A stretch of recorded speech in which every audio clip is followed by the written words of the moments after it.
नमस्कार। एनालाइजर में आपका स्वागत है। हमने आवश्यक वस्तु अधिनियम 1955 को पूरी तरीके से पढ़ लिया है और पढ़ने के बाद हर क्लास के बाद उसको रिवाइज करने का भी प्रयास किया है। जैसा कि मैंने पहले ही बताया था आप लोगों को कि हमारी क्लासेस जो चलेगी वो दोनों ही स्तर पर हम काम करेंगे, यानी पढ़ा हुआ हमको याद रहे जिससे आपका आत्मविश्वास विकसित होगा। साथ ही साथ हम किस तरीके के प्रश्नों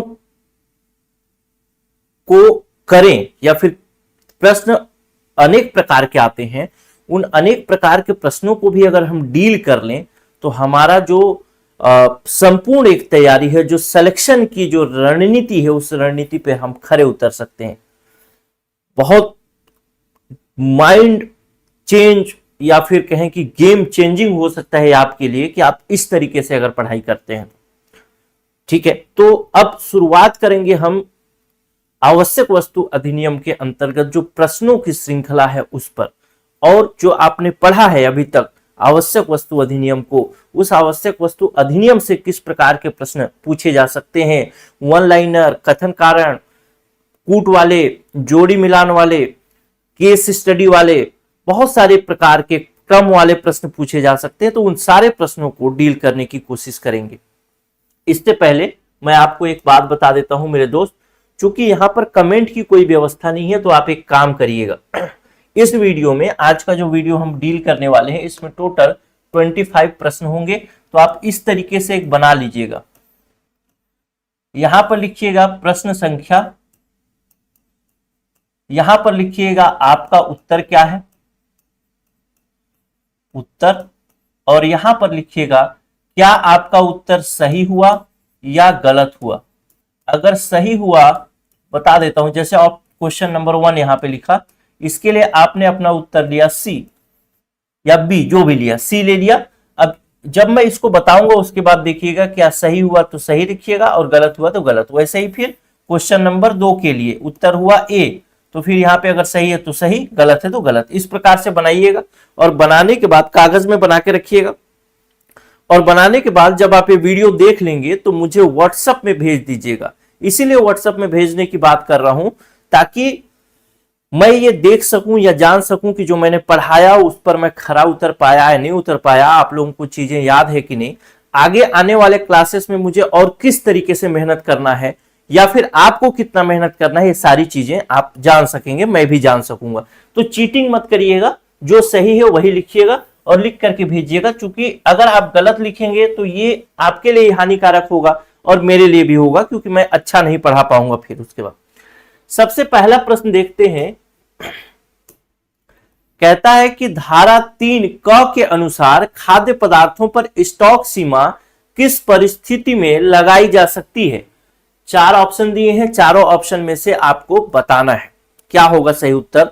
जैसा मैंने बताया था, पेपर में आप बना लीजिए, पेपर में बनाने के बाद उसमें लिख लीजिए और लिखने के बाद सही स्थिति तक पहुंचिए, यानी सही उत्तर तक पहुंचिए। अब हम इस पर थोड़ा सा डिटेल करते हैं। देखिए, 2020 में एक संशोधन हुआ, इसके विषय में मैं पहले भी बात कर चुका हूं। 2020 में जब संशोधन हुआ, इससे पहले केंद्र सरकार के पास ये शक्ति थी कि वह अगर किसी वस्तु का मूल्य बढ़ जाता है, कुछ वस्तु जैसे जिसमें क्या क्या चीजें थी, दाल था, आलू था, प्याज था, अनाज था, खाद्य तिलहन और तेल। कौन कौन सी चीजें? दाल, आलू, प्याज, अनाज, खाद्य तिलहन और खाद्य तेल। इन सभी वस्तुओं पर 2020 से पहले केंद्र सरकार के पास क्या शक्ति थी कि केंद्र सरकार इन वस्तुओं को भी चाहे तो रेगुलेट कर सकती थी किसी भी परिस्थिति में। जैसे इसका मूल्य बढ़ा तो उसने कहा कि स्टॉक सीमा निर्धारित कर दी, मूल्य घटा तो स्टॉक सीमा को हटा दिया। लेकिन 2020 में जब संशोधन हुआ तो इस संशोधन में बताया गया कि जो मूल्य वृद्धि होगा, मतलब जब मूल्य वृद्धि के आधार पर अगर आपको स्टॉक सीमा निर्धारित करना है तो 2020 के बाद आप नहीं कर सकते। अब आप स्टॉक सीमा अगर आपको निर्धारित करना है तो कुछ परिस्थितियों में कर सकते हैं, जैसे अकाल हो, युद्ध हो, असाधारण कीमत वृद्धि हो या प्राकृतिक आपदा हो। तब सामान्य तौर पर मूल्य मतलब कीमत में वृद्धि है तो नहीं कर सकते। ये पहले जो था केंद्र सरकार के पास ये अधिकार थे कि सामान्य कीमत वृद्धि पर भी वो इस तरीके की स्टॉक सीमा निर्धारित कर देती थी, लेकिन वो चीज 2020 के बाद समाप्त कर दिया गया। तो इसका सही उत्तर हो जाएगा ऑप्शन नंबर बी। अब आप देख लीजिए आपका सही हुआ या गलत हुआ। अगर सही हुआ तो वहां पे सही टिक लगाइए और गलत हुआ तो गलत टिक लगाइए। और मूल्य वृद्धि के विषय में भी एक चीज ध्यान रखिएगा कि कीमतें 12 महीने की तुलना में अगर खाद्यान्न उद्यान उत्पादन है तो 100% की वृद्धि होनी चाहिए, और अन्य कृषि वस्तुएं हैं तो 50% की मूल्य वृद्धि है, तब असाधारण कीमत वृद्धि मानी जाएगी। ऐसे सामान्य तौर पर नहीं मानी जाएगी। पहले सामान्य तौर पर भी इसका उपयोग कर लिया जाता था। कहता है किस धारा में स्पष्ट किया गया है कि केंद्र सरकार राज्य सरकार को आदेश निष्पादन हेतु शक्तियां प्रत्यायोजित कर सकती है। कौन सी धारा है? जल्दी से उत्तर लिखिए अपना। शक्तियों के प्रत्यायोजन के विषय में धारा 5 में बात कही गई है, और धारा 5 शक्तियों के प्रत्यायोजन के विषय में दो बातें कहता है। पहला बात क्या कहता है कि अगर शक्तियों का प्रत्यायोजन करना है, यानी इसका उत्तर तो ऑप्शन नंबर बी ही होगा। अब आप लोग लिखे होंगे, अगर शक्तियों का प्रत्यायोजन करना है तो केंद्र सरकार दो तरीके से शक्तियों का प्रत्यायोजन कर सकती है। प्रत्यायोजन मतलब शक्तियों को, अपनी शक्तियों को किसी और को सौंप सकती, डिलीवर कर सकती है कि मेरी ये जो पावर थे अब आप उपयोग करेंगे। किस प्रकार से? तो केंद्र सरकार दो तरीकों से कर सकती है। पहला, जो केंद्र के अधिकारी हैं उन केंद्र के अधिकारियों को दे सकती है, या दूसरा नंबर पॉइंट है, इसको क और ख दो पॉइंट में मैंने बताए थे, तो ये क नंबर पॉइंट है कि केंद्र सरकार के कोई अधिकारी को दे दिया, और ख नंबर पॉइंट क्या है कि राज्य सरकार को दे दे, स्टेट गवर्नमेंट को, या राज्य सरकार के किसी अधिकारी को दे दे। दोनों ही चीजों किया जा सकता है शक्तियों के प्रत्यायोजन के विषय में। तो इसका सही उत्तर हो जाएगा धारा 5। अगला प्रश्न देखते हैं।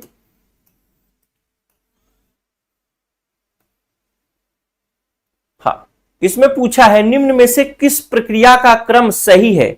जब कोई व्यक्ति आवश्यक वस्तु अधिनियम का उल्लंघन करता है तो कौन कौन सी प्रक्रिया अपनाई जाएगी, कैसे कैसे उसका मतलब इसमें क्रम से सजाना है, पहले क्या होगा, उसके बाद क्या आएगा, उसके बाद क्या आएगा। तो सबसे पहले तो यदि कोई व्यक्ति आवश्यक वस्तु अधिनियम का उल्लंघन करता है तब की स्थिति में क्या होगा, आप पहले उत्तर देख लीजिए, मतलब उत्तर लिख लीजिए, और उसके बाद फिर हम बात करते हैं क्वेश्चन नंबर 3 के लिए। तो सबसे पहला क्या होगा कि जो भी आवश्यक वस्तु के विषय में अधिनियम का उल्लंघन किया जा रहा है उसके विषय में सबसे पहले तो सूचना प्राप्त होगी। किसको? या तो सरकार को सूचना प्राप्त होगी, या सरकार के किसी प्रतिनिधि को सूचना प्राप्त होगी, किसी अधिकारी को सूचना प्राप्त होगी। तो सबसे पहले तो सूचना की प्राप्ति होगी। दूसरा नंबर होगा कि वो अधिकारी, वो प्रतिनिधि जांच करेगा कि या ये सूचना सही है या गलत है। तो अगर उसको लगता है प्रथम दृष्टया कि यह सूचना सही है तो फिर वो जांच मतलब सही है, तब फिर क्या करेगा, वो गिरफ्तारी करेगा। यानी ये हो जाएगा तीसरा और ये हो जाएगा चौथा।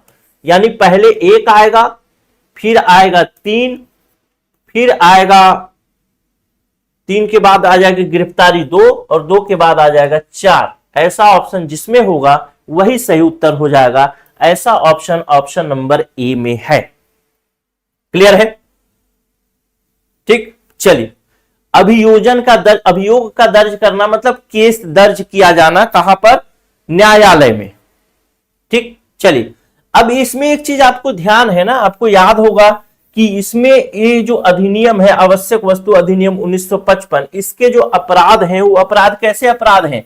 संज्ञेय अपराध है, कॉग्निजेबल ऑफेंस माने जाते हैं, और साथ ही साथ गैर जमानतीय भी हैं। तो कॉग्निजेबल ऑफेंस क्या है और गैर जमानतीय क्या है, इसके विषय में भी हमने क्लास में पढ़ा है। आगे प्रश्न आएगा तो उस पर भी डिटेल में बात कर सकता हूं मैं। अगला प्रश्न देखिए, क्वेश्चन नंबर 4 कहता है निम्न घटनाओं को उनके विधायी प्रक्रिया में घटित होने के क्रम में व्यवस्थित करें। सबसे पहले क्या आएगा, उसके बाद क्या आएगा, उसके बाद क्या आएगा, इसके विषय में मैंने पढ़ाया था। जो सबसे पहला इंट्रोडक्शन क्लास किया था, उस इंट्रोडक्शन क्लास में ही मैंने बताया था कि किस प्रकार से कोई अधिनियम बनता है, कोई विधेयक जो है वो अधिनियम में कन्वर्ट होता है, बिल जो होता है एक्ट में कन्वर्ट होता है। कैसे होता है, सबसे पहले वो संसद से पारित होता है, अर्थात ये हो जाएगा पहला नंबर। जब पारित हो गया तो फिर राष्ट्रपति की स्वीकृति उसको दी जाती है, तो ये हो गया दूसरा नंबर। यानी सबसे पहले एक आएगा, एक के बाद क्या आएगा, दो आएगा, नहीं सबसे पहले दो आएगा, उसके बाद क्या आएगा, एक आएगा। फिर क्या होगा, जब ये दोनों चीजें हो जाएंगी तो फिर राजपत्र में प्रकाशित किया जाएगा कि यह अधिनियम अब पारित हो चुका है। तो कौन सा हो जाएगा, ये हो जाएगा आपका 3 नंबर। तो 3 के जगह पे 3 ही आ जाएगा और अंतिम ऑप्शन आ जाएगा 4, अधिनियम का प्रवर्तन। ऑप्शन नंबर ए सही उत्तर हो जाएगा। अगला प्रश्न देखते हैं। हाँ, इसको देखते हैं। कहता है यदि कोई वस्तु शीघ्रता से नष्ट होने योग्य हो तो कलेक्टर को किस माध्यम से उसका विक्रय करने का अधिकार है। आप धारा 6 पढ़े हैं और धारा 6 में आपने देखा है कि कोई वस्तु जो आवश्यक वस्तु घोषित है, यदि उस आवश्यक वस्तु के विषय में कोई नियमों की अवहेलना होती है तो ऐसी स्थिति में क्या होता है, जो अधिकारी होता है वस्तुओं को जब्ती कर लेता है। और जब जब्ती कर लेता है, जब्ती करने के बाद वो यथाशीघ्र कलेक्टर को सूचित करता है। कलेक्टर फिर उस वस्तु के विषय में सोच विचार करते हैं कि क्या यह वस्तु जब्त होना चाहिए या नहीं होना चाहिए। यदि वस्तु जब्त होने लायक है तो वस्तु जब्त कर ली जाती है। अब वस्तु जो जब्त हो रही है उसमें 3 प्रकार की चीजें हो सकती हैं।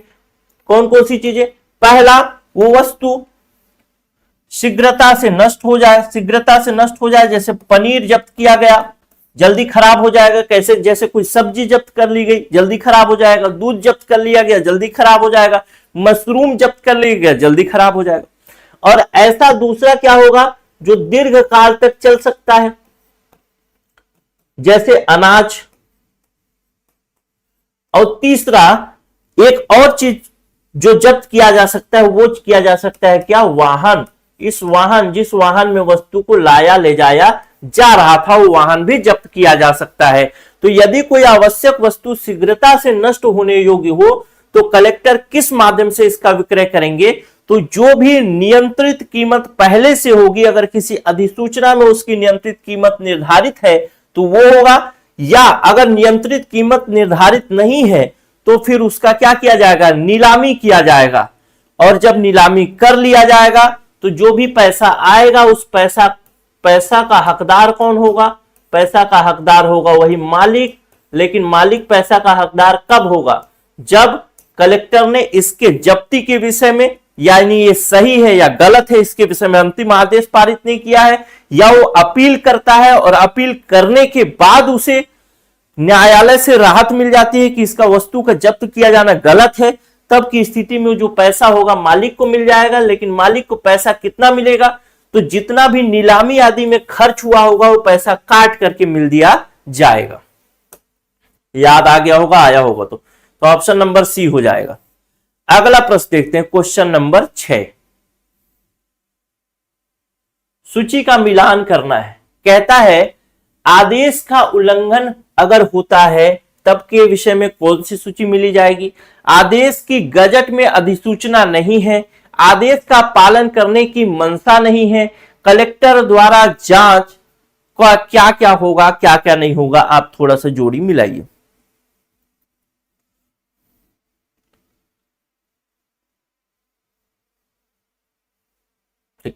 सबसे पहले देखते हैं कि यदि कोई आदेश का उल्लंघन होता है, ऐसी स्थिति में क्या होगा, दंडात्मक कार्यवाही की जा सकती है। आदेश का उल्लंघन है तो उसको दंड मिलेगा। दूसरा कहता है आदेश की गजट में अधिसूचना नहीं निकाली गई है तब अभियुक्त को दोषी नहीं माना जाएगा। अभियुक्त मतलब आरोपी को दोषी नहीं माना जाएगा। क्यों? क्योंकि जब सूचना गजट में नहीं निकाली गई है इसका मतलब वह बात गलत है। इस अधिनियम के अंतर्गत कैसे माना जाएगा? आधार क्या होगा? तो आधार ही नहीं है, तो इसका हो जाएगा बी का 2 हो जाएगा। आदेश का पालन करने की मंशा नहीं है, इसका मतलब ये आपराधिक दायित्व है, यानी अपराध करना चाहता है।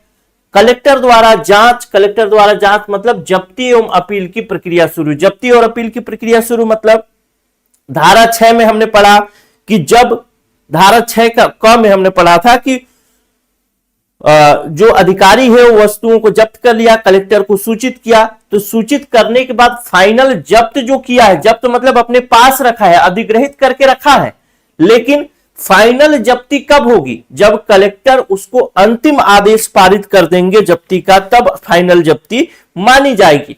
और यह जब्ती सही है या नहीं है इसके विषय में धारा 3 ग में विकल्प दिया गया है कि आप इसके लिए क्या कर सकते हैं?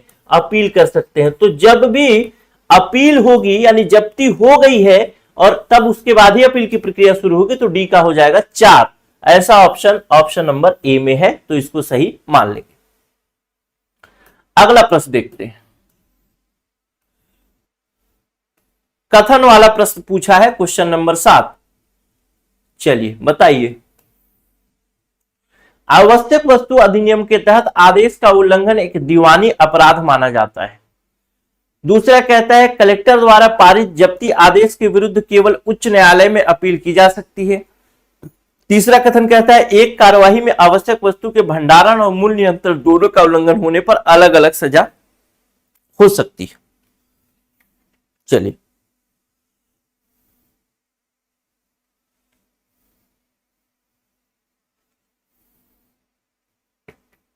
क्या हुआ, सबसे पहला देखते हैं पहला कथन। आप लोगों ने लिख लिया होगा कौन सा विकल्प होगा। आवश्यक वस्तु अधिनियम के तहत आदेश का उल्लंघन एक दीवानी मुकदमा है, दीवानी अपराध है। दीवानी अपराध मतलब जैसे जमीन जगह का अपराध होता है, 2 तरीके के अपराध होते हैं, एक दीवानी एक फौजदारी। फौजदारी मतलब अपराध, सॉरी वो क्या बोलते हैं उसको, फौजदारी को बोलेंगे एक होता है सिविल ऑफेंस जिसको दीवानी मुकदमा कहते हैं, एक होता है क्रिमिनल ऑफेंस जिसको फौजदारी मुकदमा कहते हैं।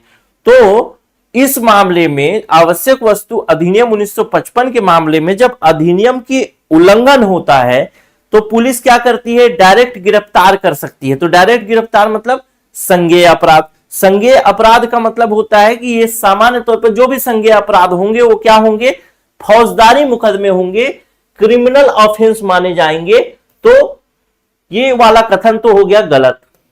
दूसरा कथन देखें, कलेक्टर द्वारा पारित जब्ती आदेश के विरुद्ध केवल उच्च न्यायालय में अपील की जा सकती है। तो सीधे उच्च न्यायालय जाने की जरूरत नहीं है। धारा 3 का ग कहता है, धारा 3 ग कहता है कि जब कलेक्टर द्वारा जब्ती आदेश पारित कर दिया गया तब की स्थिति में न्यायिक प्राधिकारी के पास, सामान्य तौर पर सत्र न्यायालय की बात करता है, न्यायिक प्राधिकारी जो है इस अधिनियम के अंतर्गत केंद्र सरकार ने राज्य सरकार के पास शक्ति है कि वो किसको इस अधिनियम के अपराधों को सुनने की शक्ति देता है। तो वो सामान्यतः सत्र न्यायालय को देता है जहां पर कि प्रथम श्रेणी न्यायिक मजिस्ट्रेट बैठता है। तो वहां पर इसकी अपील की जा सकती है, सीधे हाई कोर्ट की नहीं। केवल हाई कोर्ट लिखा है, गलत हो गया। तीसरा, एक ही कार्यवाही में आवश्यक वस्तु के भंडारण और मूल्य नियंत्रण दोनों का उल्लंघन होने पर अलग अलग सजा दी जा सकती है। बिल्कुल सही है, ऑप्शन नंबर ए सही हो जाएगा।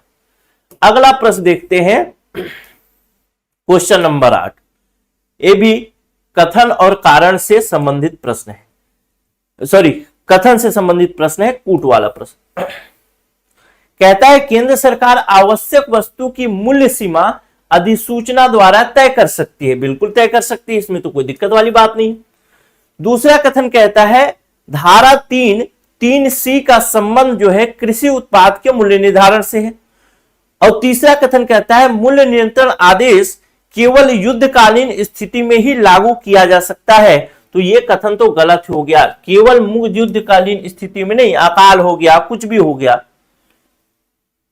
सब जगह लागू किया जा सकता है, तो ये तीसरा कथन तो गलत हो गया। जब तीसरा गलत हो गया तो फिर ऑप्शन नंबर ए ही सही हो जाएगा, 1 और 2। अगला प्रश्न देखते हैं, क्वेश्चन नंबर 9। चलिए उत्तर लिखिए अपना।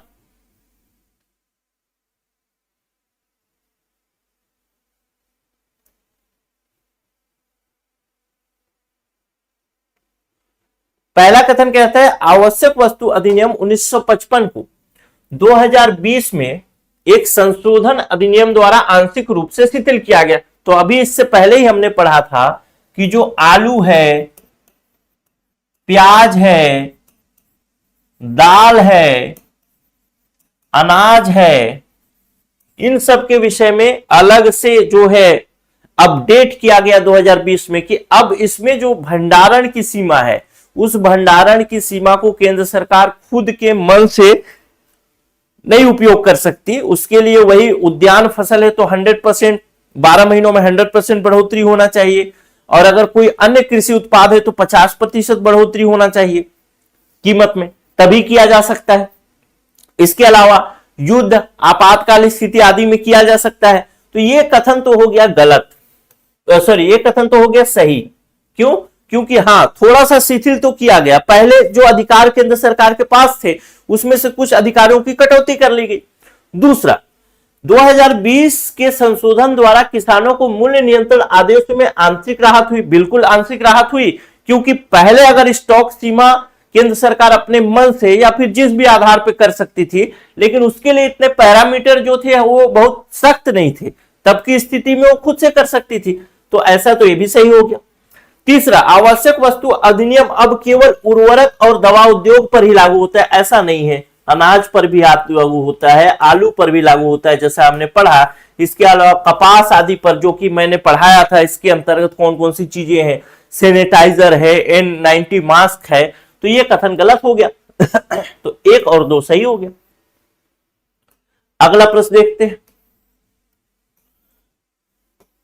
देखिए जोड़ी मिलान वाला प्रश्न आ गया। अब इसमें तो नीचे दिखेगा नहीं, आपको ऑप्शन दिखा देता हूं एक बार, अगर देखना चाहें तो देख लीजिए। यही ऑप्शन है। अब आप पहले मिला लीजिए, कहीं पे कागज में लिख लीजिएगा, उसके बाद फिर आइएगा इसमें। पहला है सुनवाई का अधिकार, दूसरा आदेश की वैधता, सरकारी नियंत्रण, अधिकरण को अपील। तो इसमें कौन कौन सा सही होगा? तो सबसे पहला बात, अधिकरण को अपील धारा 6C में दिया गया है।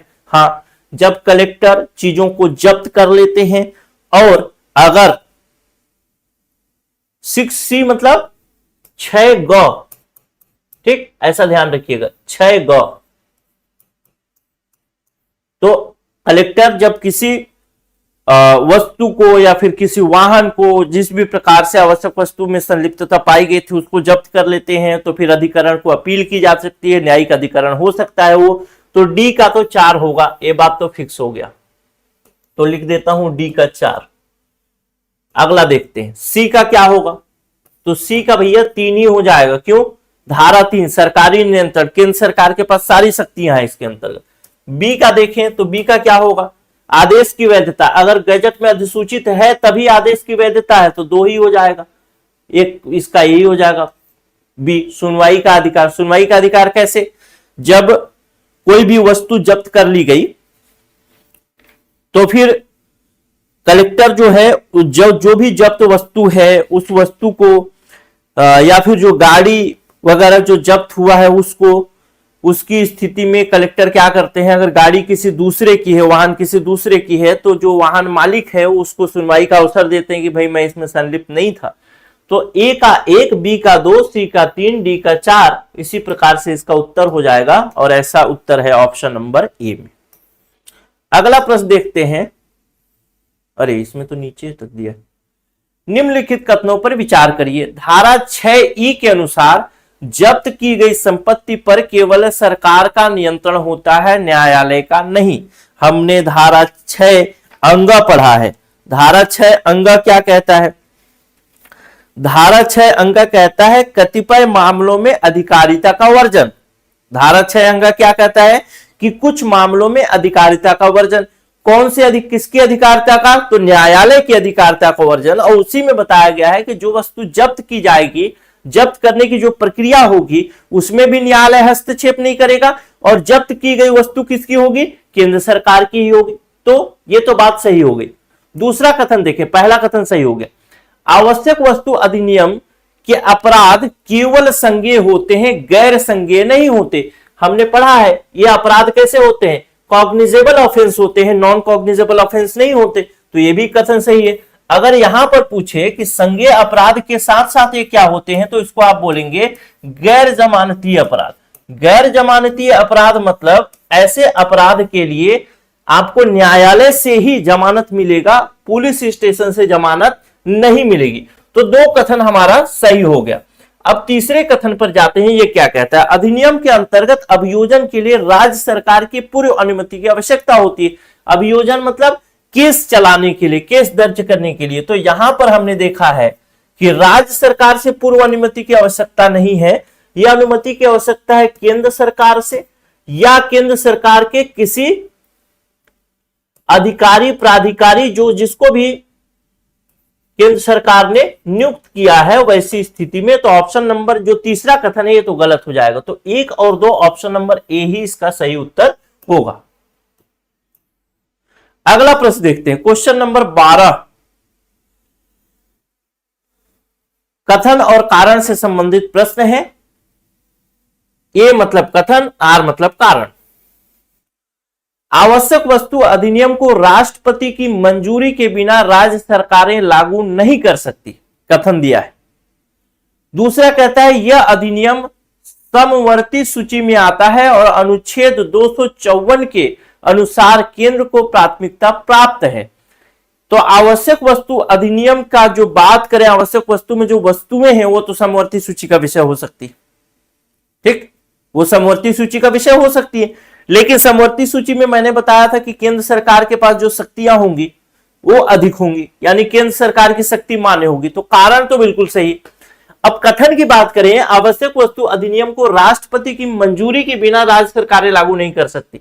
तो इसमें राष्ट्रपति की मंजूरी की तो कोई आवश्यकता नहीं। राष्ट्रपति की मंजूरी जैसे ही प्राप्त हुई तो वो शक्तियां किसके पास आ गई? केंद्र सरकार के पास। अब केंद्र सरकार धारा 5 के अंतर्गत अपनी शक्तियां प्रत्यायोजित कर सकती, किसको? केंद्र सरकार के अधिकारियों को, या तो राज्य सरकार या राज्य सरकार के अधिकारियों को। इससे पहले ही हमने पढ़ा है। तो इसका मतलब कथन जो है वो गलत है, लेकिन कारण सही है, बिल्कुल सही। ठीक, चलिए अगला प्रश्न देखते हैं। और 254 भी हमने पढ़ लिया है।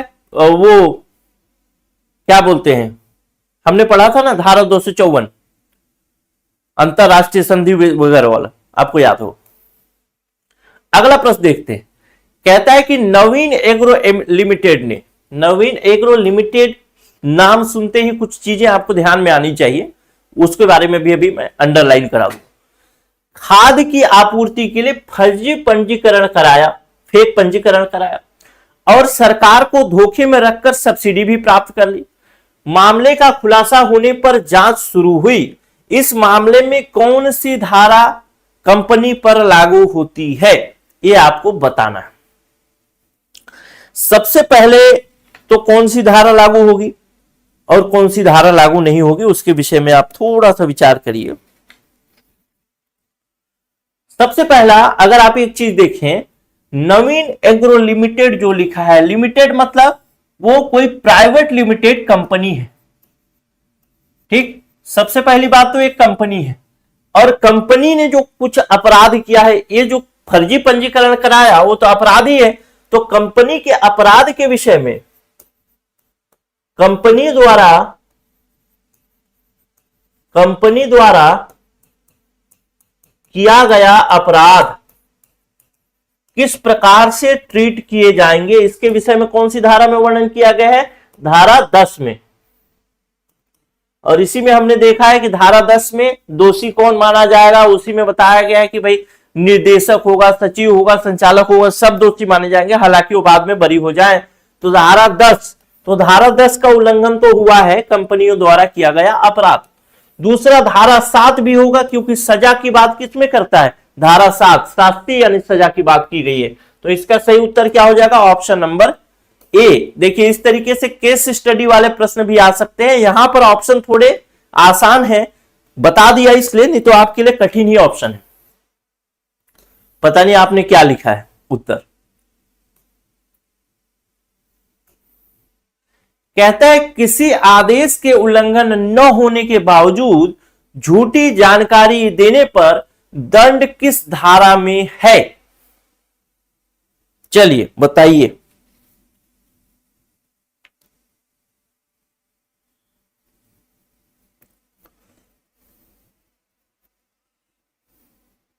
कौन सी धारा होगी? 8, 9, 10 और 6 अपना लिख लीजिए। देखिए धारा जो 9 है, धारा 9 कहता है मिथ्या कथन के बारे में। मिथ्या कथन यानी कोई जानकारी क्या की गई, सही तरीके से पेश नहीं की गई या कोई जानकारी छुपाई गई। इसी में हमने पढ़ा था कि मिथ्या कथन का मतलब क्या है, कि आपसे कोई जानकारी मांगी जाती है, उस जानकारी को आप गलत तरीके से दे देते हैं। आपसे कोई लेखा अभिलेख, कोई घोषणा मांगी जाती है, वो भी आप गलत तरीके से देते हैं। लेखा अभिलेख मतलब जो आपके यहां कागज पत्र है, तब की स्थिति में आपको सजा दिया जा सकता है। धारा 9 के अनुसार सजा क्या होगी, तो 5 वर्ष तक का कारावास है और साथ ही साथ जुर्माना से भी दंडित किया जा सकता है। जुर्माना कितना लगेगा यह न्यायालय पर निर्भर है, लेकिन यहां पर क्लियर नहीं बताया गया है कि जुर्माना कितना हो सकेगा, या दोनों से भी दंडित किया जा सकता है। अगला प्रश्न देखते हैं, क्वेश्चन नंबर 15। यदि कोई उत्पादक धारा 3(2)(च) के अंतर्गत आदेश पालन करता है तो उसे वस्तु के विक्रय हेतु कौन सा मूल्य दिया जाएगा? अब सबसे पहली तो बात तो धारा 2(च) क्या है ये आपको याद होगा। अगर याद नहीं होगा तो याद करने की कोशिश करिए। धारा 3 की उपधारा 2 का च, कितनी बार इसका वर्णन हुआ है? इसमें दो बातें कही गई। क्या कहा गया है? दो बातें आपको याद होगा। चलिए अब पहले तो आप बना लीजिए, बन जाए तो ठीक है, नहीं बने तो फिर सॉरी धारा 3 का उपधारा 2 का च, ठीक, बन जाए तो ठीक है, न बने तो भी देखते हैं क्या आप बना पा रहे।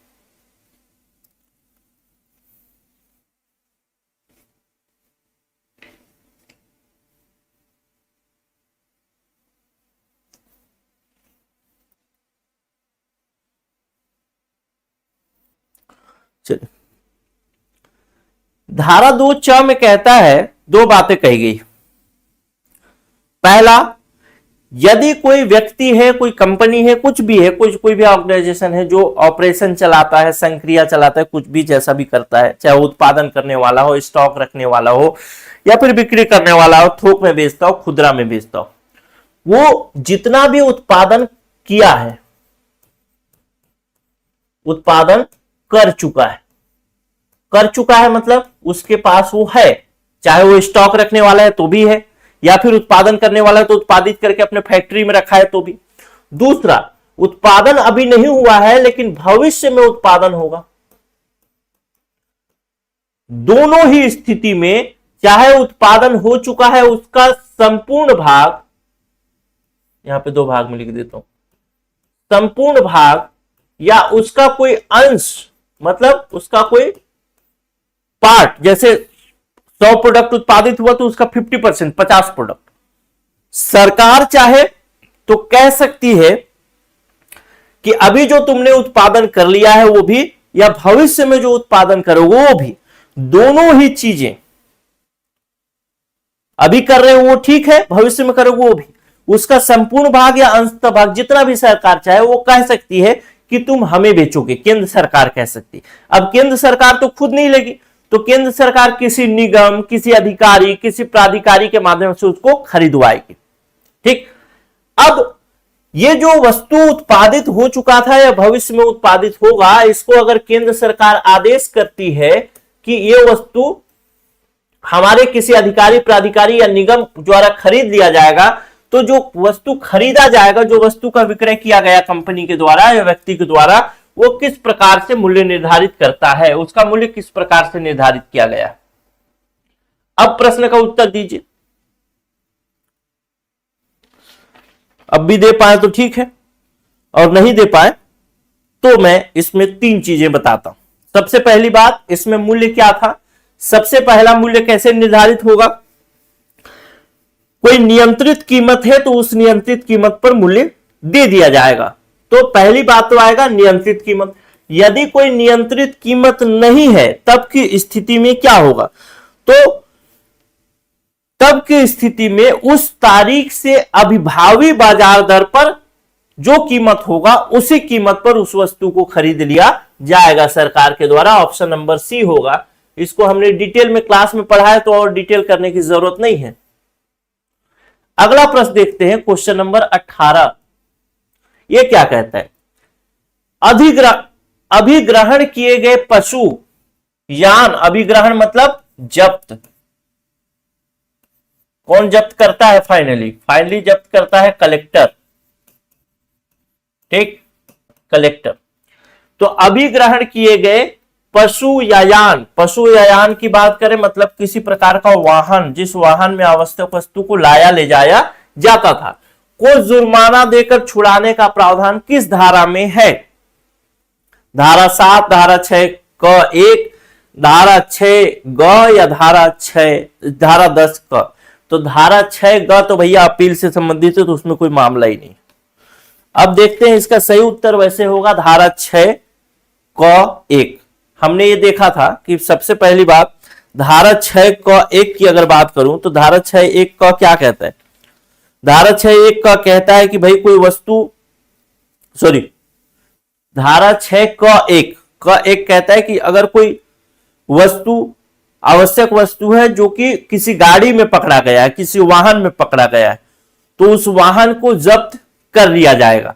लेकिन कलेक्टर एक ऑप्शन, एक विकल्प दे सकते हैं इस वाहन मालिक को। क्या कह सकते हैं कि अगर तुम चाहो तो अपनी गाड़ी को जुर्माना लगा करके छुड़ा सकते हो, ठीक, जुर्माना देकर छुड़ाने का ऑप्शन दे सकते हैं। जुर्माना कितना लगेगा, तो जितना भी उस गाड़ी में आवश्यक वस्तु था, वाहन में जितना भी आवश्यक वस्तु था, उस आवश्यक वस्तु का जो भी उस दिन का बाजार का मूल्य होगा, बाजार मूल्य, उस बाजार मूल्य के बराबर यदि वो जुर्माना दे देता है तो उसका गाड़ी क्या होगा, छोड़ दिया जाएगा। यही बात लिखी गई है धारा 6 क में, ऑप्शन नंबर बी में। अगला प्रश्न देखते हैं, क्वेश्चन नंबर 17। प्रश्न देखते हैं, बहुत अच्छा प्रश्न है और बहुत बेहतरीन प्रश्न है। कहता है आवश्यक वस्तु अधिनियम के अंतर्गत कथन और कारण वाले प्रश्न है। ए मतलब कथन, आर मतलब कारण। आवश्यक वस्तु अधिनियम के अंतर्गत दोषी व्यक्ति को न्यूनतम 3 महीने की सजा अनिवार्य रूप से दी जाती है। कारण है धारा 7 में यह प्रावधान है कि प्रथम दोष सिद्धि पर भी कम से कम 3 महीने की कारावास से कम दंडित नहीं किया जाएगा। ठीक, तो क्या सही है या गलत है। सबसे पहले देखें कि आप लोग उत्तर लिख लिए होंगे, एबीसी कथन कारण व्याख्या करता है कि नहीं। कहता है कि आवश्यक वस्तु अधिनियम के अंतर्गत दोषी व्यक्ति को न्यूनतम 3 महीने की सजा अनिवार्य रूप से दी जाती है, तो कथन बिल्कुल सही है, दिया ही जाता है 3 महीने का सजा। कारण कहता है कि धारा 7 में प्रावधान है कि प्रथम दोष सिद्धि पर भी कम से कम 3 महीने का कारावास से दंड कम नहीं दिया जा सकता। हमने देखा था इसमें कि अगर न्यायालय को यह लगता है, उसका युक्ति युक्त कारण है कि वह 3 महीने से कम की सजा दे, तो वो दे सकता है, इसमें कोई समस्या वाली बात नहीं है। धारा 7 के 1 के अंतर्गत हमने देखा था कि 3 महीने का सजा तो हो ही सकता है, लेकिन उसके अंतर्गत धारा 2 मतलब धारा 7 की उपधारा 2 में हमने देखा था कि 3 महीने से कम भी सजा दी जा सकती है। इसका मतलब कथन तो सही है लेकिन कारण इसका गलत है, तो ऑप्शन नंबर सी हो जाएगा।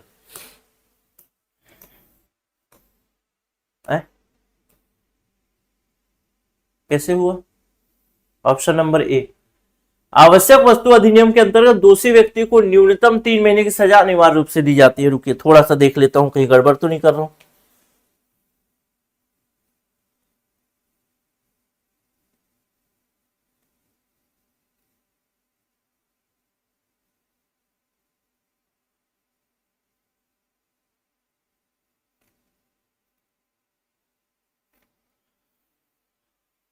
आवश्यक वस्तु अधिनियम के अंतर्गत दोषी व्यक्ति को न्यूनतम 3 महीने की सजा अनिवार्य रूप से दी जाती है। बिल्कुल सही है। दूसरा कहता है धारा 7 प्रावधान करती है कि प्रथम दोष सिद्धि पर भी कम से कम 3 महीने की कारावास से कम दंड नहीं दिया जाएगा। तो दिया जा सकता है भाई धारा 7 के अंतर्गत, क्यों न्यायालय के ऊपर है। एक मिनट,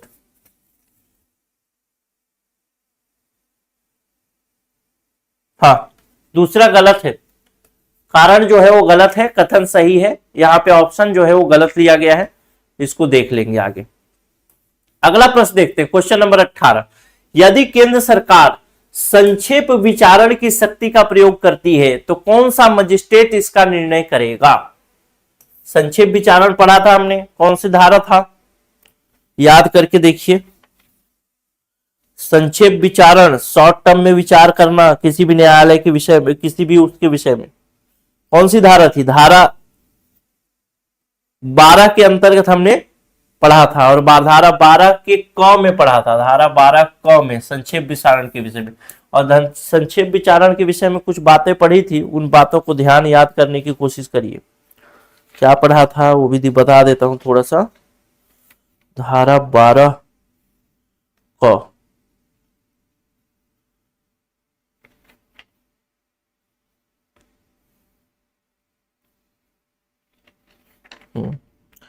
हाँ इसी में पढ़ा था ना संक्षेप विचारण में, क्या कि कौन देगा सजा? तो या तो प्रथम श्रेणी न्यायिक मजिस्ट्रेट होगा, या फिर दूसरा कौन होगा? मेट्रोपॉलिटन जो मजिस्ट्रेट होगा, महानगर मजिस्ट्रेट, महानगर न्यायाधीश जो होगा वो दो दे सकते हैं। अब इसमें से कौन होगा प्रथम? इसमें देखिए महानगर न्यायाधीश की बात नहीं की गई है, तो इसलिए ऑप्शन नंबर क्या हो जाएगा? बी हो जाएगा। महानगर न्यायाधीश होता तो वो भी होता, लेकिन इसमें अगर बात करें प्रथम श्रेणी न्यायिक मजिस्ट्रेट की बात करें तो ये विशेष रूप से अधिकृत होना चाहिए। देखिए धारा 12 के अंतर्गत हमने पढ़ा है कि जो भी इसके अंतर्गत अपराध होंगे उस अपराध के विषय में कौन सजा दे सकता है? तो दो तरीके के न्यायाधीश जो सजा दे सकते हैं, एक तो प्रथम श्रेणी न्यायिक मजिस्ट्रेट दे सकता है, दूसरा हो सकता है महानगर मजिस्ट्रेट। ठीक, अब इस दोनों में से कौन देगा सजा, इसके विषय में वो जो चूज करना है कौन सजा देगा, ये निर्णय दिया गया है किसको? राज्य सरकार को, कि राज्य सरकार बताएगी कि किसके पास ये अधिकार है। तो ऑप्शन, अगर ऑप्शन में प्रथम श्रेणी न्यायिक मजिस्ट्रेट है तो वही हो जाएगा ऑप्शन नंबर बी। ठीक, चलिए अगला प्रश्न देखते हैं, क्वेश्चन नंबर 19।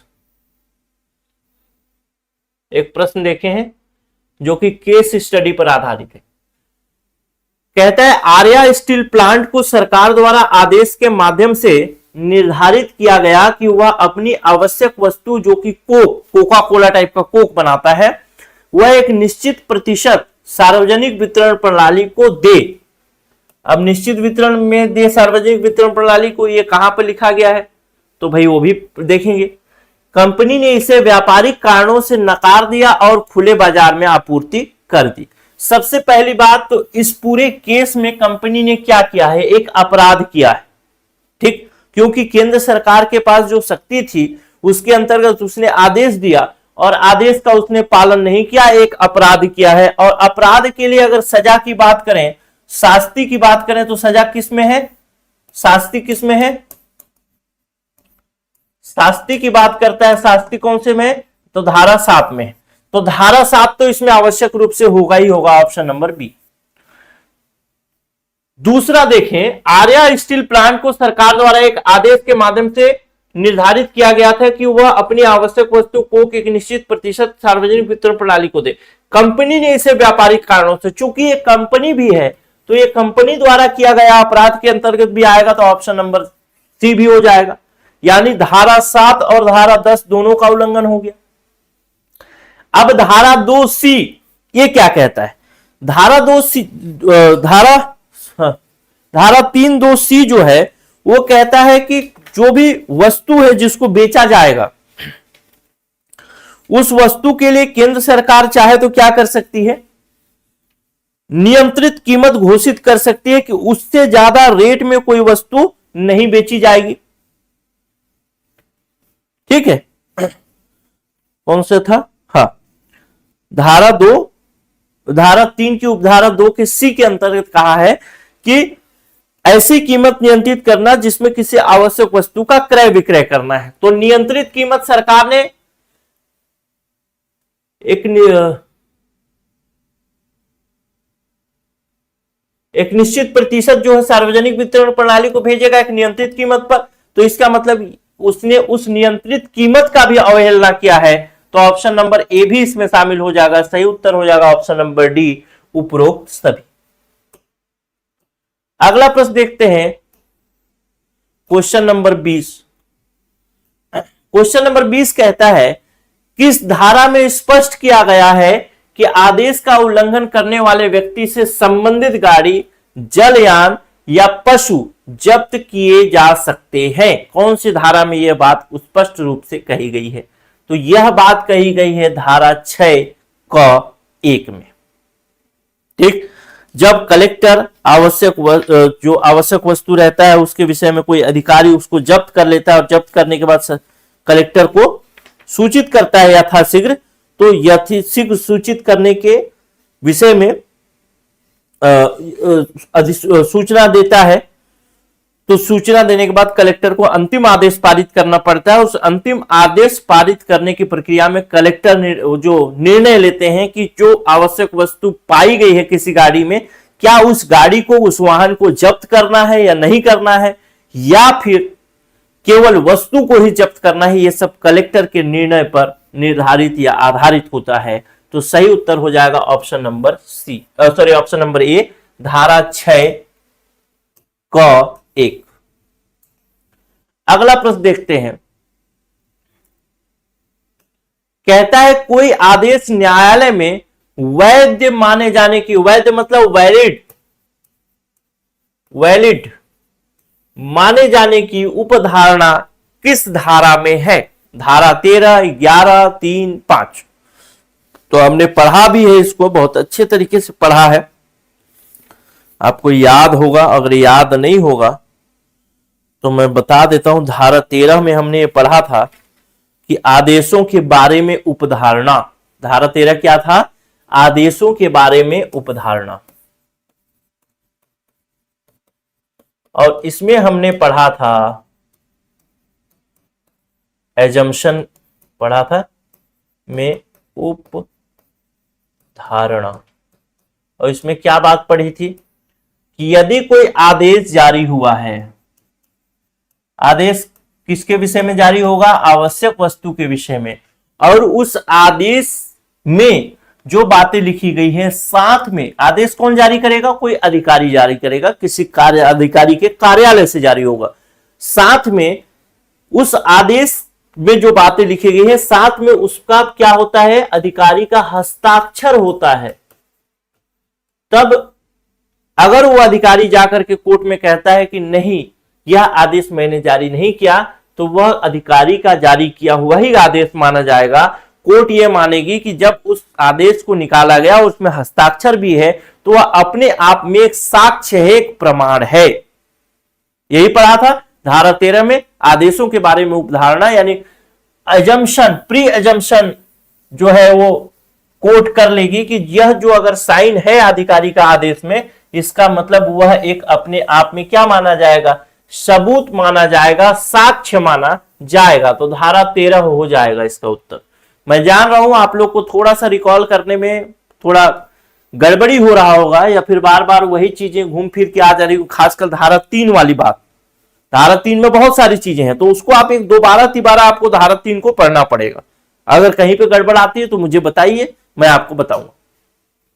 संक्षिप्त विचारण का अधिकार किस धारा में प्रदान किया गया? तो अभी पढ़ा था धारा 12 क के अंतर्गत, जिसमें हमने क्या पढ़ा था कि कोई प्रथम श्रेणी न्यायिक मजिस्ट्रेट इसका सुनवाई करता है।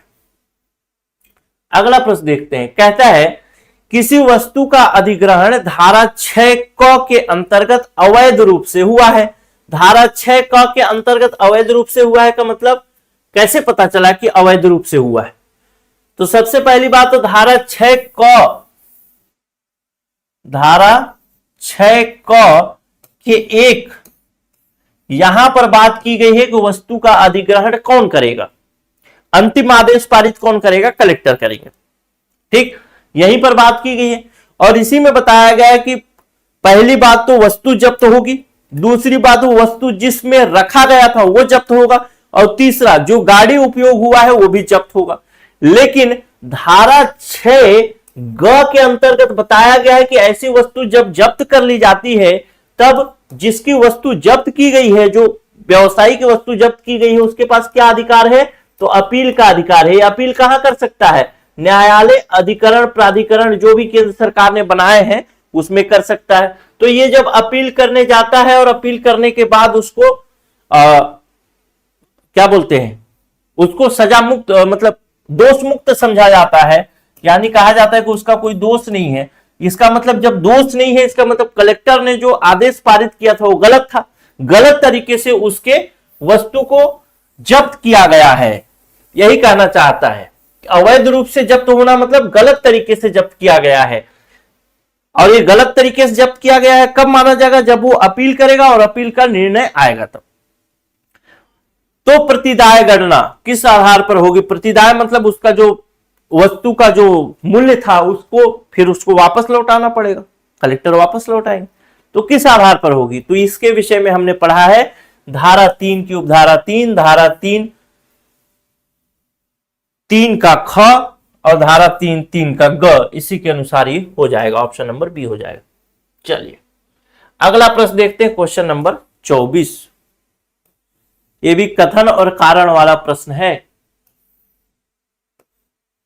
चलिए, कहता है राज्य सरकार किसी भी आवश्यक वस्तु के भंडारण पर स्टॉक सीमा लागू नहीं कर सकती। क्या यह कथन गलत है या सही है?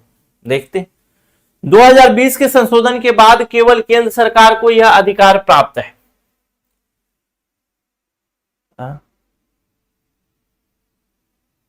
राज्य सरकार किसी भी आवश्यक वस्तु के भंडारण पर स्टॉक सीमा लागू नहीं कर सकती। भाई कर सकती है यार, कोई दिक्कत नहीं है, कर सकती है, लेकिन कब करेगी? तो केंद्र के निर्देश पर करेगी।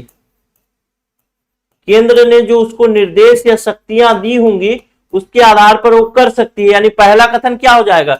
गलत हो जाएगा। दूसरा कथन क्या कहता है? 2020 के संशोधन के बाद केवल केंद्र सरकार को यह अधिकार प्राप्त है। तो हाँ, केंद्र सरकार को अधिकार प्राप्त हुआ है 2020 के बाद, 2020 के संशोधन के पास, लेकिन इस अधिकार को ट्रांसफर भी तो कर सकती है धारा 5 के अनुसार। तो इसी वजह से ऑप्शन पहला कथन तो गलत हो गया, लेकिन कारण सही है।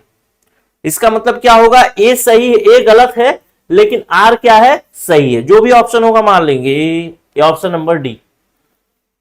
ठीक, 4 मतलब। अगला प्रश्न देखते हैं। अगला प्रश्न कहता है क्वेश्चन नंबर 25। अरे धारा 3 क के तहत जब खाद्य पदार्थों की कीमत को नियंत्रित करने के लिए अधिसूचना जारी होती है तब विक्रेता को मूल्य किस आधार पर दिया जाएगा यदि कोई नियंत्रित कीमत या करार मौजूद नहीं है? धारा 3 क के अंतर्गत, धारा 3 के अंतर्गत हमने 3-4 उपधाराएं पढ़ी थी, याद होगा आपको। तो धारा 3 के अंतर्गत हमने 3-4 उपधाराएं पढ़ी थी। तो इसमें पहली उपधारा, दूसरी उपधारा और तीसरी उपधारा। इस तीसरी उपधारा के बारे में बताया था कि इसमें जो भी बात होगी वो केवल मूल्य पर होगी, चाहे वो सरकार ने जब्त कर लिया चाहे जैसे भी हो। तो उपधारा 3 में केवल मूल्य पर बात की गई थी। तो उपधारा 3 के क में बताया गया है क्या? जब खाद्य पदार्थों की कीमत को नियंत्रित करने के लिए, यानी जमाखोरी को नियंत्रित करने के लिए विक्रेता को मूल्य किस आधार पर दिया जाएगा? जब उसका सामान जब्त कर लिया गया, खाद्य पदार्थ को नियंत्रित करने के लिए अधिसूचना जारी कर दी गई, इसका मतलब क्या है? वो डायरेक्ट क्या करेगा? बांटेगा। यही तो पढ़ा था हमने धारा 3 क के अनुसार। क्या पढ़ा था? रुकिए मैं एक बार आपको बता भी देता हूं, थोड़ा सा आपको याद आ जाएगा।